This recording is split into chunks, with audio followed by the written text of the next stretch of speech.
اس سے پہلے اگر کتاب و سنت کی وعیدوں سے نہیں ڈرے تو اب کورونا سے ہی ڈر کے نماز شروع کر دیں،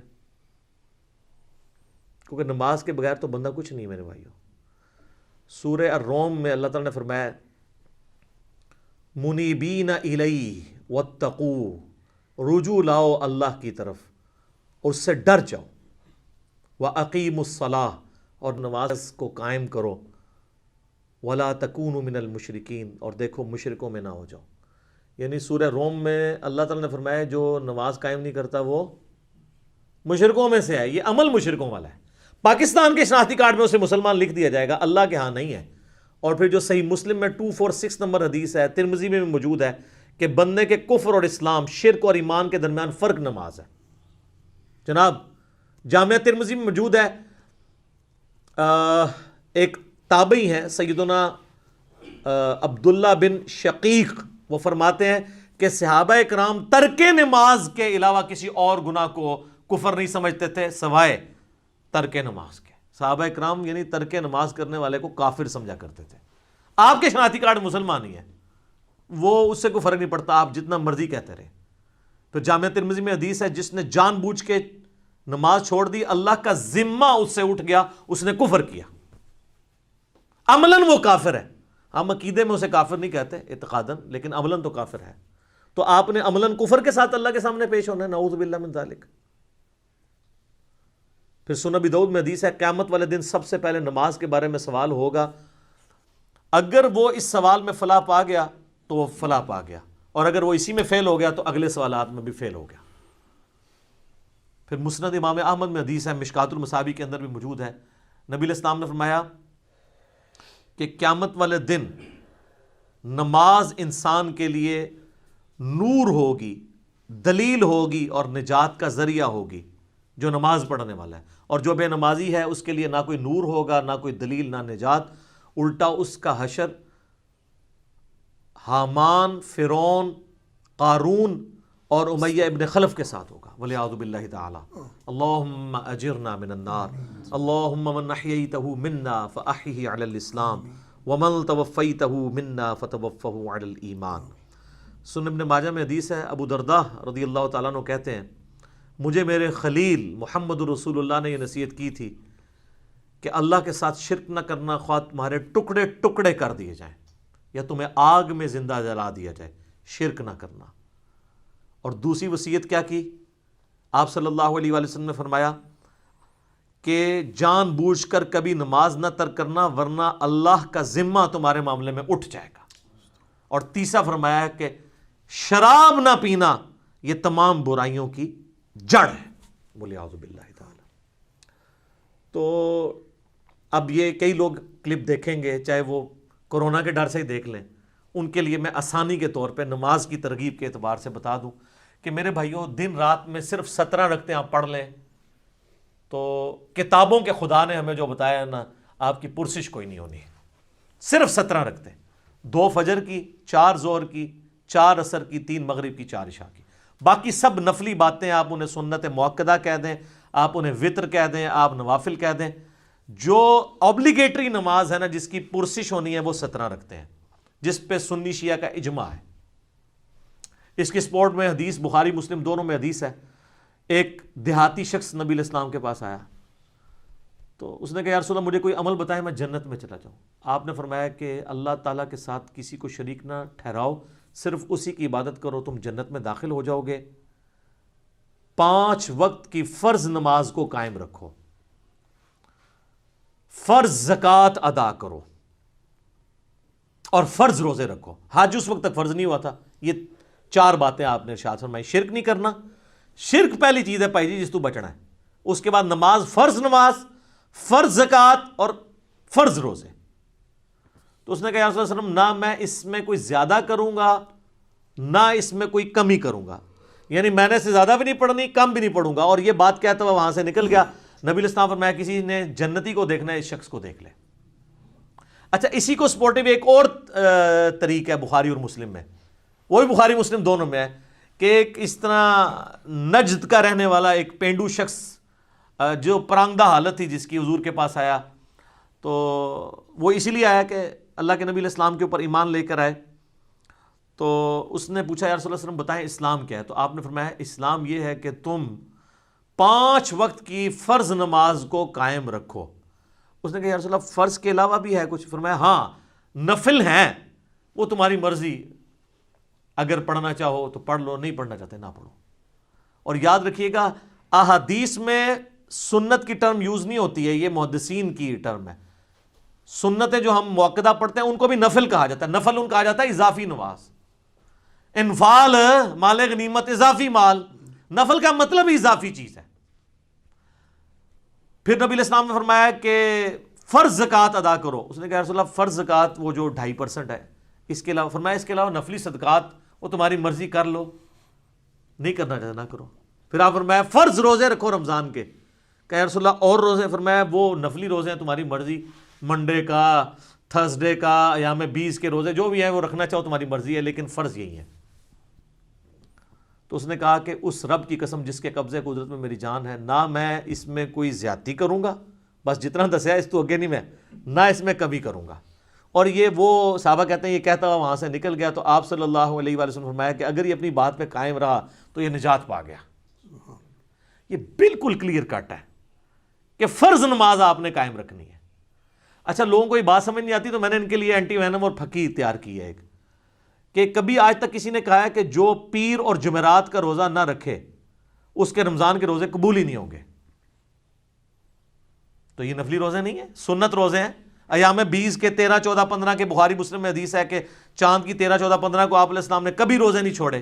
یہ سنت موقدہ ہیں یہ والے بھی روزے۔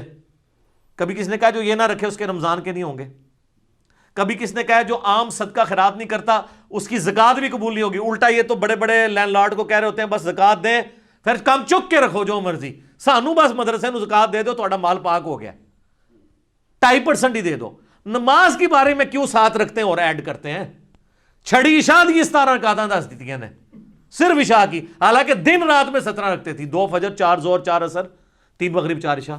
انہوں نے کتنا ظلم کیا، اور لوگوں نے نماز پڑھنی چھوڑ دی اس کی وجہ سے۔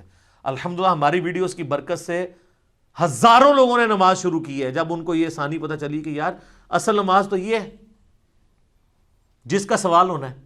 پھر دوسری سہولت ہم نے دے دی نماز جمع کرنے والی، کہ بھئی مسلم شریف میں اوپر تلے 10 احادیث ہیں 1629 سے آن ورڈ کہ اللہ کے نبی علیہ السلام نے بغیر خوف کے، بغیر بارش کے، اور مدینہ شریف میں بغیر سفر کے ظہر اثر کی نماز جمع کی اور مغرب اور عشاء کی۔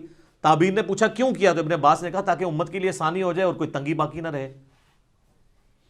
پھر بھی اگر ان کو زیادہ تکلیف ہے تو کم از کم جو مسئلہ یہ خود مانتے ہیں کہ ظہر آخری وقت میں اور عصر پہلے وقت میں آپ پڑھ سکتے ہیں، مثلا آج کل آلموسٹ کوئی 3:45 بجے عصر کا وقت داخل ہو رہا ہے، تو اگر کوئی شخص 3:40 پہ یا 3:35 پہ ظہر پڑھ لے اور 3:45 عصر کا وقت داخل ہوتے ہی عصر کی نماز پڑھ لے تو وہ اپنے اپنے وقت میں ادا کر رہا ہے، اس میں جمع کرنے والا بھی جو حنفی گناہ بتاتے ہیں وہ بھی نہیں شمار ہوگا۔ اس طرح ہی بتا دیتے کم از کم بچوں والی عورتوں کو تو آسانی ہو جاتی، نمازیں جمع کرنے والی آسانی، اور خالی فرض اس کی وجہ سے لوگوں نے نمازیں شروع کر دی ہیں اللہ کے فضل سے۔ اور ڈیٹیلڈ میرے کلپ اس کے اوپر موجود ہیں، نمازوں کو جمع کرنا کیا حرام ہے، میں نے ساری احادیث HD کیمرے میں ڈسپلے کی ہیں کہ ہر طرح سے جمع کر سکتے ہیں، ظہر کے ساتھ عصر، عصر کے ساتھ ظہر، درمیان میں بھی کر سکتے ہیں، جمع تقدیم بھی، جمع تاخیر بھی، جمع سوری بھی، اس طرح مغرب کے ساتھ عشاء یا عشاء کے ساتھ مغرب یا درمیان میں بھی کر سکتے ہیں۔ آپ فجر کو الگ پڑھنا پڑے گا۔ تو بلکہ ہمارے تو ایک ملک صاحب نے ملکین بھی ایجاد کی ہوئی ہے کہ آپ اذان مغرب سے آدھا گھنٹہ پہلے ظہر عصر کو جمع کر لیں اور مغرب کا وقت داخل ہوتے ہی مغرب عشاء کر لیں، چاروں کٹھی۔ اگر کوئی واقعی مجبور ہے، جس طرح آج کل کرونا کی وبا ہے اور ڈاکٹرز کے لیے ٹائم نکالنا، یا ہمارے پرائم منسٹر کے لیے، یا جو لوگ ان ڈیوٹیز میں لگے ہیں ٹائم مشکل ہے، تو وہ ملکین بھی پڑھ سکتے ہیں۔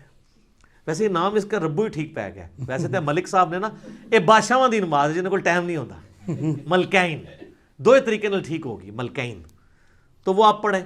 لیکن میں ایک انصاف کروں، ابو داؤد میں ایک حدیث ہے کہ نبی علیہ السلام فرمایا قیامت والے دن اگر کسی شخص کے فرضوں میں کمی نکلی تو اللہ تعالیٰ فرشتوں سے کہے گا کہ اگر اس کی کوئی نفلی عبادت ہے نا تو وہ فرضوں کی جگہ تول لو۔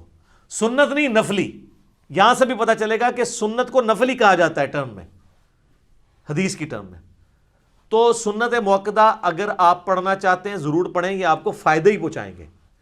اور کئی لوگوں نے فرض شروع کیا، آہستہ آہستہ خود بخود سنت کے اوپر آ گئے، لیکن شروع میں آپ لوگوں کو تکلیف میں ڈالیں گے نا تو یہ آپ زیادتی کر رہے ہیں۔ وہ بخاری مسلم میں حدیث ہے کہ نبی علیہ السلام فرمایا جو فرض کے علاوہ 12 رکعتیں پڑھ لے اسے جنت میں محل ملے گا، 4 زور سے پہلے، 2 زور کے بعد، 2 مغرب کے بعد، 2 عشاء کے بعد اور 2 فجر سے پہلے۔ اس کے اوپر میرے لادہ سے کلپ موجود ہے۔ اور باقی وطر جو ہے وہ یعنی سنت موقدہ وہ بھی ہے۔ سنن کبریٰ البیہقی میں، المصنف ابن ابی شیبہ میں مولا علی کا قول ہے کہ وطر سنت ہے، سنت ہے، سنت ہے، مگر اسے مت چھوڑو، پڑھ لو۔